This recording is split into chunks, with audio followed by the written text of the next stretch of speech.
Hi everyone, it's Wendy Trevarthen here, and I'm the host of Your Nurse Voice Matters. And I have the beautiful Kerri Anne Dooley here with me today as my guest. Welcome, Kerri Anne. Oh, thanks, Wendy. Great to be with you today. Thanks for inviting me to join you on your wonderful podcast. Thank you, Kerri Anne.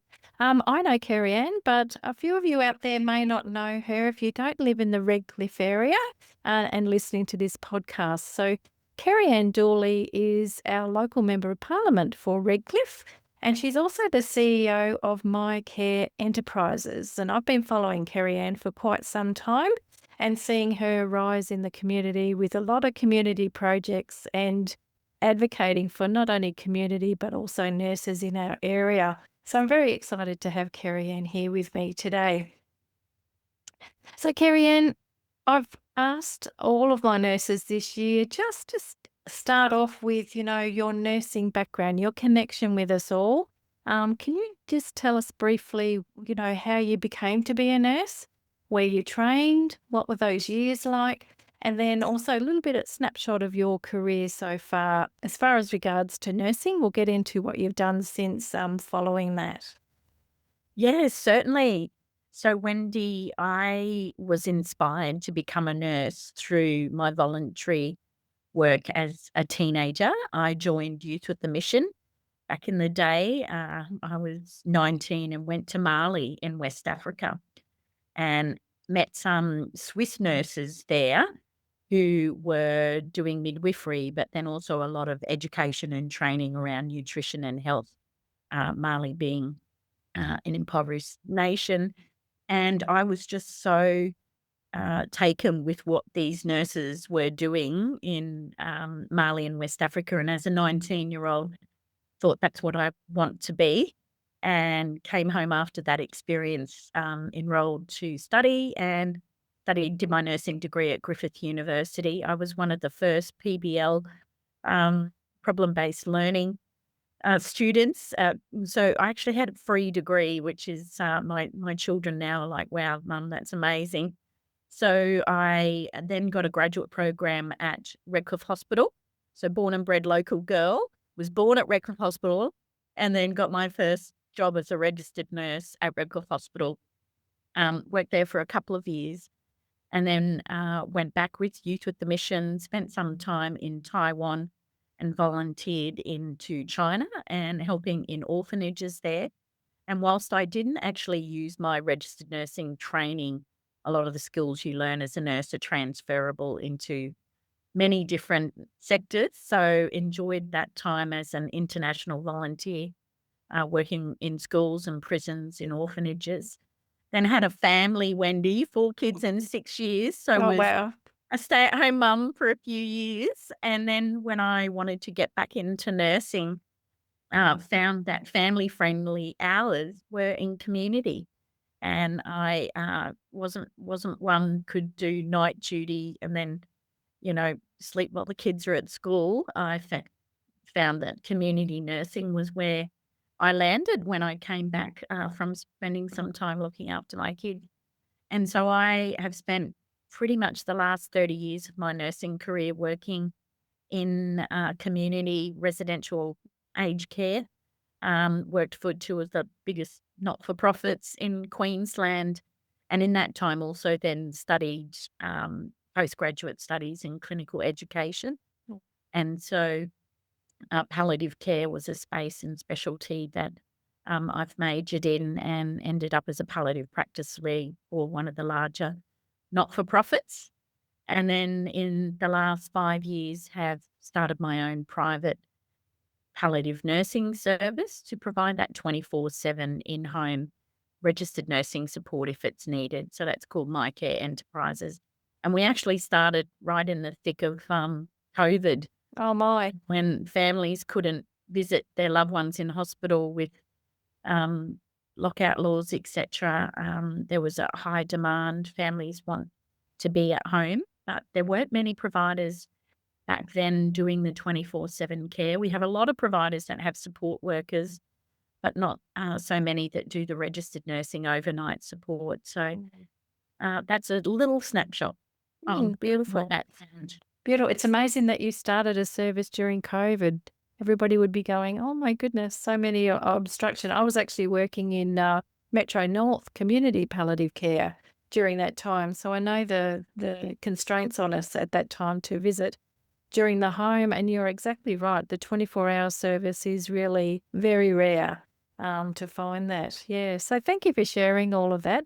So I'm just curious to know what inspired you to head down the political stream from nursing? Was there a Yeah, pivot moment, or did something happen, or what happened?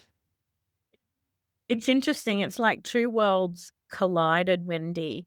So as a teenager, I was vice captain at Redcliffe State High School, elected to the first ever Redcliffe Youth City Council. When we had Redcliffe City Council back then, I was elected deputy youth mayor. And so I guess community service has been in my blood, and nursing very much aligns with that. And throughout my nursing career, I've always been interested in how can we do it better. Vice President of Palliative Care Queensland, wanted to always give back or do more. And it was in my role, Wendy, as Vice President of Palliative Care Queensland, that I met Paul and Gabrielle Quillen, and they had the vision to start a children's hospice here in Queensland. And together with Paul and Gabrielle, we knocked on politicians' doors, red, blue, green, in between, anybody that would listen to us about funding a children's hospice. And that experience of meeting with politicians, advocating, it gave me the opportunity to see how politics can work in a very positive way. And we got a bipartisan commitment in 2013. It was a federal election. Whichever party, major party won, would fund Hummingbird House. And that experience probably is the most pivotal that catapulted me into the political space. And then, yeah, from there, being a born and bred Redcliffe girl, opportunity to put my hand up in a by-election in 2014. And sadly, I did actually have to resign a job. I just got a new job as a national education officer for a very large private provider of residential aged care. And I asked them for leave, and they said, no, you have to resign. So I'd been there for 6 months and had to give that up to put my hand up to run for Redcliffe. Decision making. I teach a little bit about that during the transition. Is those big conflicts that come up, and you need to make a decision as to what is the priority. So I'm so pleased that you did, because you've done some remarkable things in the community all during your career. But before you became an MP, what would you say was the standout community project that you've been involved with? Definitely Hummingbird House. Hummingbird House. To Yep. be a part of setting up Queensland's first, and to this date, the only children's hospice in Queensland, would be a highlight of my career. I was employed as the first clinical lead for Hummingbird House. So to be instrumental in getting the funding, and then also setting up the strategy and policies to get private hospital status was very powerful. I did apply for the GM role, but didn't get it. But again, all things happen for a reason, don't they? I'm now the member for Redcliffe, so that probably wouldn't have happened if I'd gone down that pathway. No, that's right. One door closes and the other one opens broadly. Right. Yes. So what I'm hearing here is just for the nurses out there that feel that they've got a voice that they want to channel into a political sense.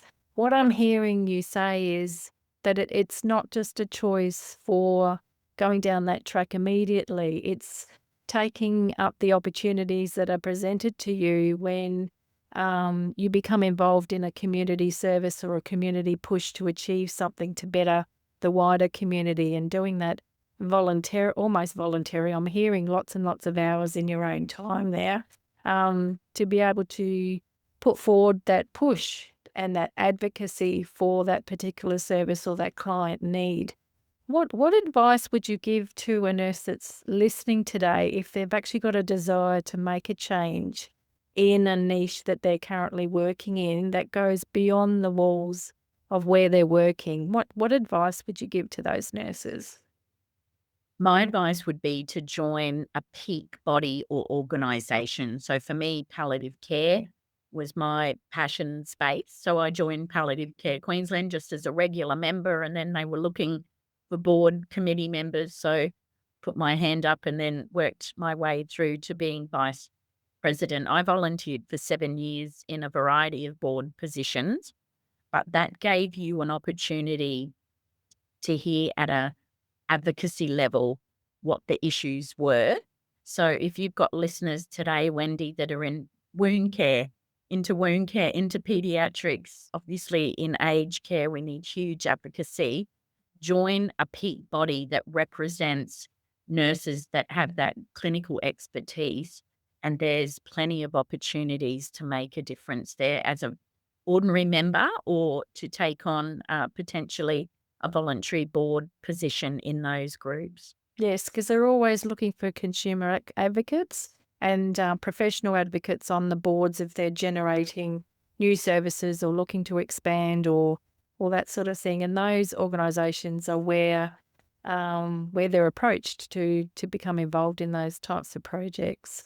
So And let's when that's let's where our voice can be amplified as well. So it's adding your voice and your passion and your skill with the many voices of that particular, peak body, Wounds Australia, um, palliative care Queensland, there's MND Queensland, all the various chronic illnesses are pretty much represented. Heart Foundation, Asthma Foundation. So whatever your listeners have an area of expertise, they're usually involved with the peak body or organisation. Yes. How did you juggle that with family life?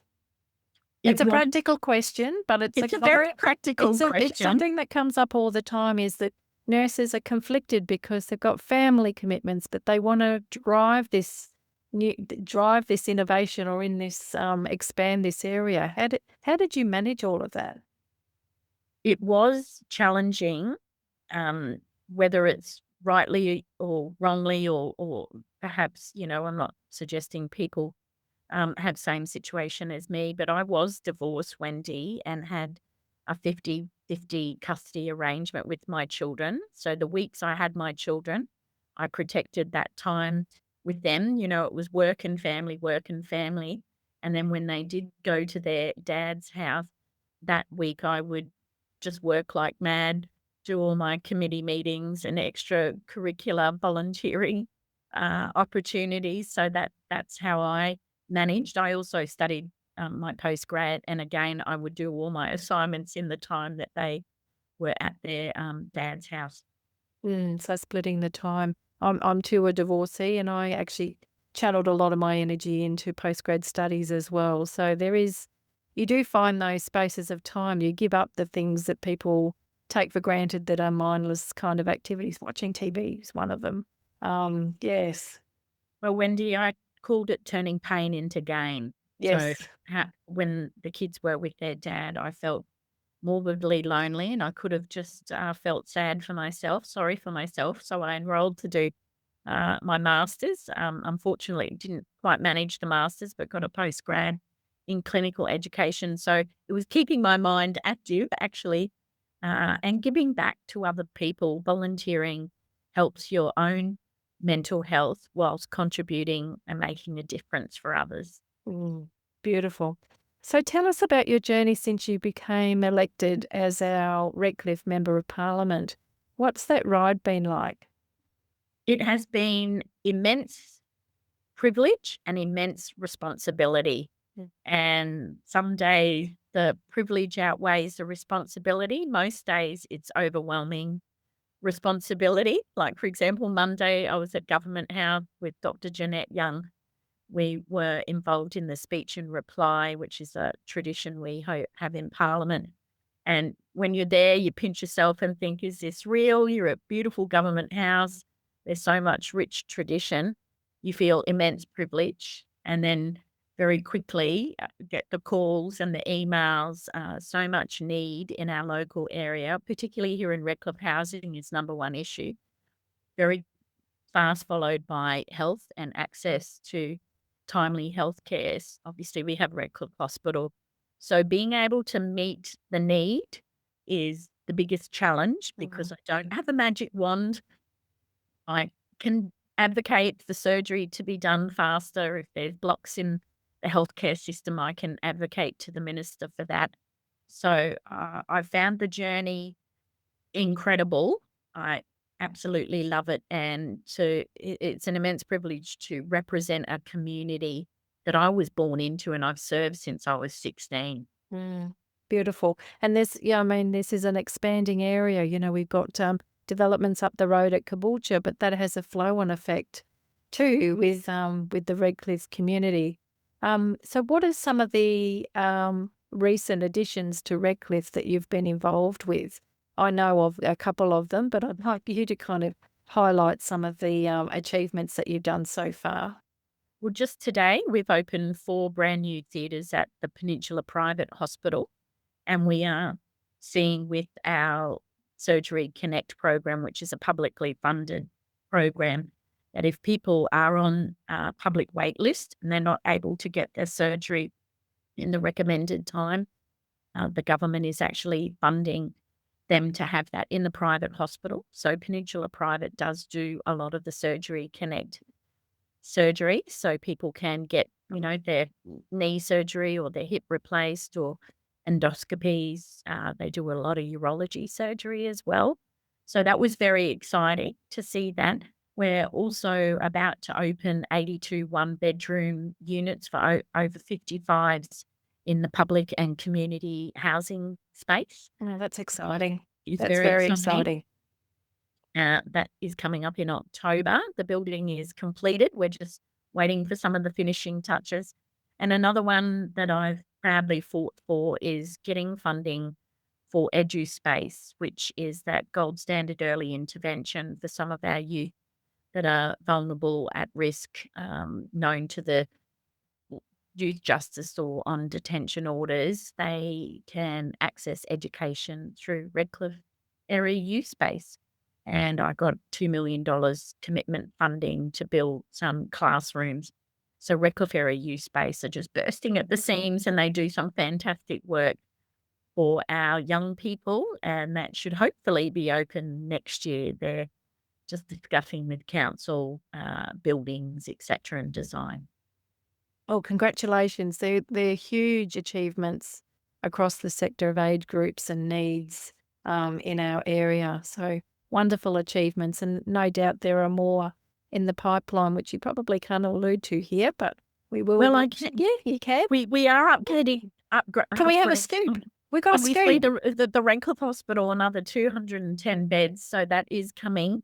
We're in the redesign process, and that probably should have been started 5 years ago. But as you know, Redcliffe's already at 250 beds. We've had massive population growth, North Lakes, Mango Hill. So we do need those additional beds. So there'll be another tower built with an additional 210 beds. So that is coming online very soon. Obviously, it takes time to build these things, but Now, I drove past there the other day. Are they actually putting that on where the old car park was? it will be. It will be, Yes. yes. Yes. Okay. Because I said to Nigel, I reckon that's what they're doing. They're building that and then looking at the older building. Yeah, and eventually it'll actually look like a really modern service there. For It will, and they'll obviously join them together with a passageway. Yeah, nice. Thank you for the scoop. There we go. You have it. Okay. It's okay. All right. So for any nurses that are listening, what would be one golden tip that you would like to give them? I think I know what you're going to say, but I always ask this towards the end of the podcast because it's the golden nugget that really magnetizes nurses towards, it's all about values and passion and all that sort of thing. But from you, what would be one golden key tip that you would like to impart to our nursing audience? To get or have a mentor. To have for anything, any golden nugget that you would advise. So for me, having a mentor in your professional life. So whether that's in your particular domain of nursing specialty or whether you are a nurse that works in private practice, to have a mentor, somebody that you really, really respect that can be a sounding board for you. And I've been very lucky over the years in my professional career. I had a doctor that was prepared to be a professional mentor to me in the palliative care space. And we would talk once a month on the phone, talk about professional issues, obviously clinical issues, personal issues, and that relationship certainly kept me sane, helped me with complex leadership issues, and then also has assisted me with big decisions that had to be made. And to have somebody potentially outside of your inner circle or place of work so that there is a little bit of distance. And then again, I've done that in the political space. So I have a political mentor that I chat to once a month just to debrief. So whether you want to call it clinical supervision, having a professional or personal mentor has really helped me shape some of the decisions I've made.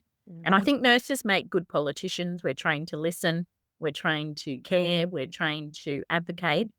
And that's what people want in their elected representatives. So if anybody out there is thinking about it, obviously you need to get involved at a local government level, state, federal politics, whether you've got a particular penchant for a party. Local government, you can be more independent if you're in the regions. But if anybody's interested that's listening, they're very welcome to reach out. But getting a mentor has been one of the most significant parts of my personal and professional development, Wendy. Yeah, beautiful. And that's like a mentor.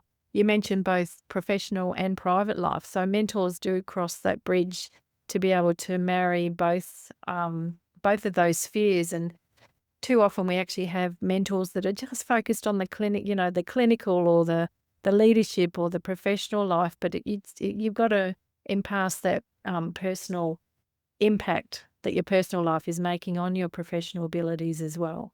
Mentoring's, I was just looking at something today about coaching versus mentoring. Mentoring's just much more than just coaching somebody through. Yeah. Yes, and you do some of that, Wendy, don't you? I did. I do a little bit more independent because of my responsibilities is in my role as a book strategist. My time's limited, so I have to leverage my time, and my time's leveraged through podcasting, as I'm doing now, writing books, which is behind me if you've got the visual. But also with the last book, I'm doing 5 modules about transitions in transitioning from one role to another within nursing. Very practical steps, roundabout job application, presenting yourself at interview, and also transitioning beyond nurses. So as you've gone into politics, you're still a nurse at heart. I've gone into book strategy work. So the well-being of my authors, my community, is the number one thing that is important to me. So nurses' skills, as you said throughout the podcast, is very transferable. But I would be keenly interested in supporting nurses to stay within nursing some way so that they can be looking after our wider community and us in our older years. I think it's really important to keep that succession planning going. And I believe now, Wendy, when I listen to nurses, if they work in the acute sector, particularly, that part-time employment is becoming the new vogue because it is so demanding. And nurses are often juggling clinical life as well as another interest. I was written to today about a nurse that's actually doing social media content creation. So she does 2 days a week clinical and then has a little side hustle business on, which is great. So I think I agree with you, Wendy. We do need that clinical expertise because if everybody departs from the clinical domain, we're going to be in strife to staff our hospitals and aged care facility. But if you can work part-time and then have some other interest or employment on the side is a great way to go. That's right. And nursing is so like you've left to have raised children and then you went back to nursing. I have done, similar things throughout my career too. Nursing's a wonderful career to step sideways, to step out for a while and then come back in with those acquired skills and be able to transfer them within what you do. And no learning is ever wasted. You mentioned that you went on or tried to do your master's. I did the same thing as a nurse practitioner, did 2 out of 3 years. The third year, unfortunately, didn't happen because the goalposts moved on the strategy behind that. So, and of course, I was quite hurt and whatever, because I'd put in all this effort for 2 years and then all of a sudden the position and the capacity to support that role was not happening. But then a few years later, reflecting back on that, it gave me so much of a broader education base that I took on with the latter part of when I worked as a clinical nurse. So it's the broader application of what you learn along the way is the important thing. The credentials are good when you get them, but if they fall through and doesn't happen, look on your learning as a positive experience into the future. And I've learnt, many things through my postgraduate studies. Definitely. And the destination doesn't always happen. It's good to have plans, dreams, and goals, and we're encouraged to do so. But if we don't achieve them, not to feel like a failure. Mm. And might be of interest to your listeners, I actually have run to the state seat of Redcliffe 5 times and I lost. And I kept getting back up again, dusting off my knees and putting my hand up again. I was going to run until I won. So failure is often a part of shaping our determination. Do we really want this or do we not? So we see it in elite sports, we see it in business. For me, to represent a community I was born into was a dream and passion of mine. So I kept going. It took me 10 years. Mm. So to listeners out there, if you've got a dream, a vision, a passion, take risks. If you have a go and fail, don't give up. Keep going, persevere, because perseverance does pay off in the end. Beautiful. Wonderful advice, Kerri Anne. I've thoroughly enjoyed the time with you this afternoon. Thank you for taking time out of your busy schedule to be with me and our audience today. Really appreciate. Oh, thank you for having me, Wendy, and congratulations on the podcast. It's wonderful to see you using your lifetime of experiences as a nurse and now as an author as well as a strategist. Just wish you every success. Thank you And so to your much. listeners, Thank you so much. Thank you, everyone, for listening to Your Nurse Voice Matters. We will see you and hear you on a future edition. If you know a nurse that has a story to tell, feel free to connect me to them, and I'd be happy to have them on as a guest on my podcast. Until next time, bye, everyone.